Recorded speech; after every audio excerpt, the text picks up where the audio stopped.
Solitude is independence. It had been my wish, and with the years I had attained it.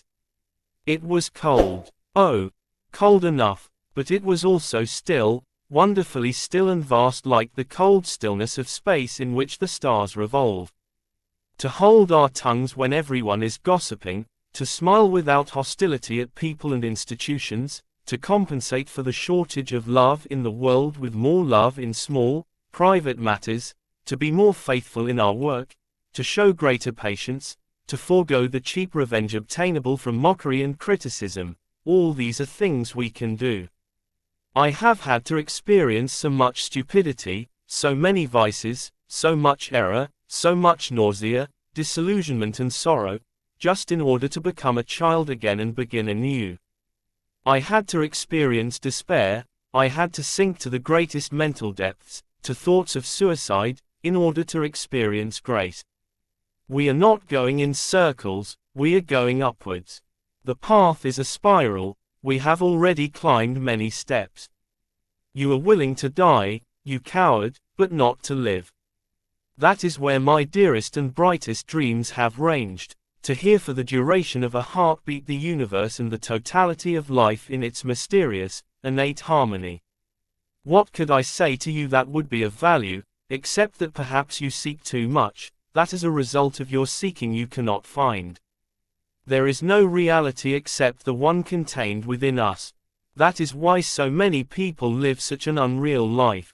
They take the images outside of them for reality and never allow the world within to assert itself.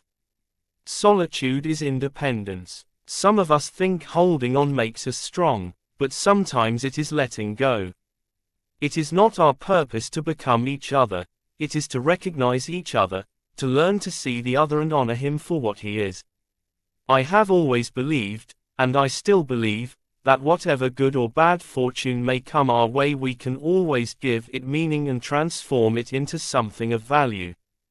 People with courage and character always seem sinister to the rest.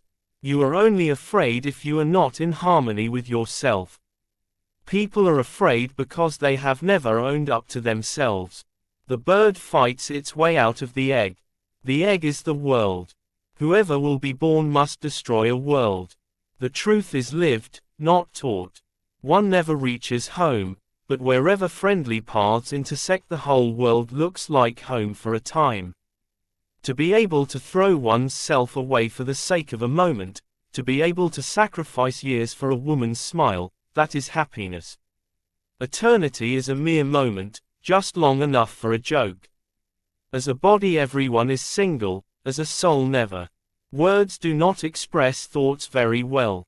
They always become a little different immediately after they are expressed, a little distorted, a little foolish. Without words, without writing and without books there would be no history, there could be no concept of humanity. Within us there is someone who knows everything, wills everything, does everything better than we ourselves. When dealing with the insane, the best method is to pretend to be sane. What constitutes a real, live human being is more of a mystery than ever these days, and men each one of whom is a valuable, unique experiment on the part of nature are shot down wholesale. People with courage and character always seem sinister to the rest. The call of death is a call of love. Death can be sweet if we answer it in the affirmative, if we accept it as one of the great eternal forms of life and transformation. If a man has nothing to eat, fasting is the most intelligent thing he can do. If you hate a person, you hate something in him that is part of yourself. What isn't part of ourselves doesn't disturb us. In each individual the spirit has become flesh, in each man the creation suffers, within each one a redeemer is nailed to the cross. Nothing is harder, yet nothing is more necessary, than to speak of certain things whose existence is neither demonstrable nor probable. The very fact that serious and conscientious men treat them as existing things brings them a step closer to existence and to the possibility of being born. When you are striding forward into an unknown world, you are carried along by a desire for knowledge.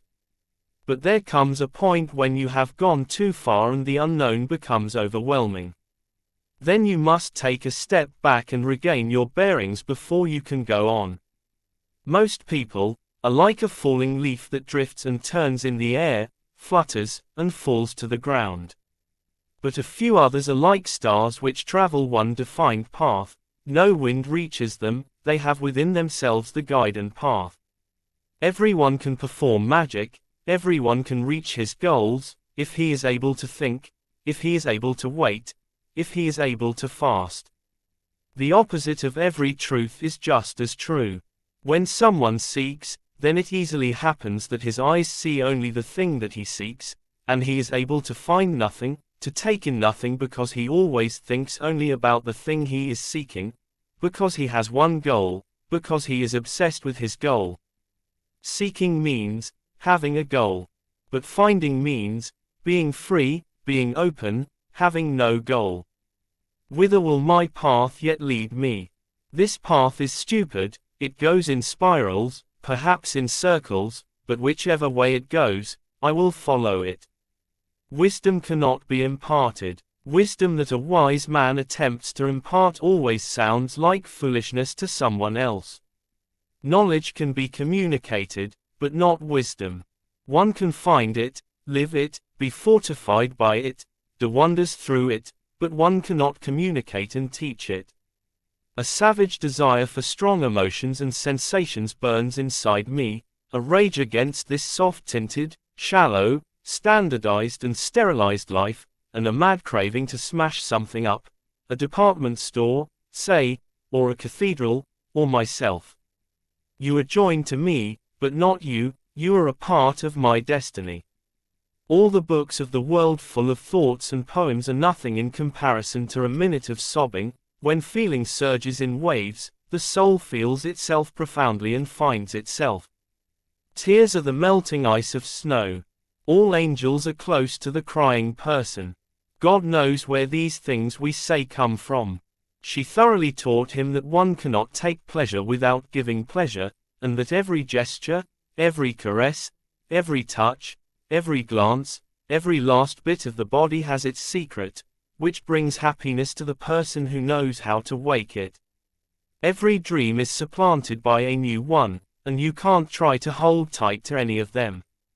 All I really wanted was to try and live the life that was spontaneously welling up within me. Why was that so very difficult? At the time I thought I had reached an island of peace, but it was always the same. No sooner had I gotten used to a situation, no sooner had a dream helped me a little, then it too shriveled and went blind. Your soul has fallen to bits and pieces. Good. Rearrange 'em to suit yourself. Ideas, images, or wishes rose up in me and pulled me away from the outside world, to the point where my relationship with these pictures inside me, these dreams and shadows, were truer and more vital than those I had with my true surroundings. Greater than, have you also learned that secret from the river, that there is no such thing as time, that the present only exists for it, not the shadow of the past nor the shadow of the future. Greater than, we must become so alone, so utterly alone. But then our solitude is overcome, we are no longer alone, for we find that our innermost self is the Spirit, that it is God, the indivisible. And suddenly we find ourselves in the midst of the world. Greater than, solitude is the path over which destiny endeavors to lead man to himself. Solitude is the path that men most fear. Without solitude there is no suffering, without solitude there is no heroism. Greater than, lack of friends is a sign that a man has many hobbies and time. Greater than, to hold our tongues when everyone is gossiping, to show greater patience, to forego the cheap revenge obtainable from mockery and criticism, all these are things we can do.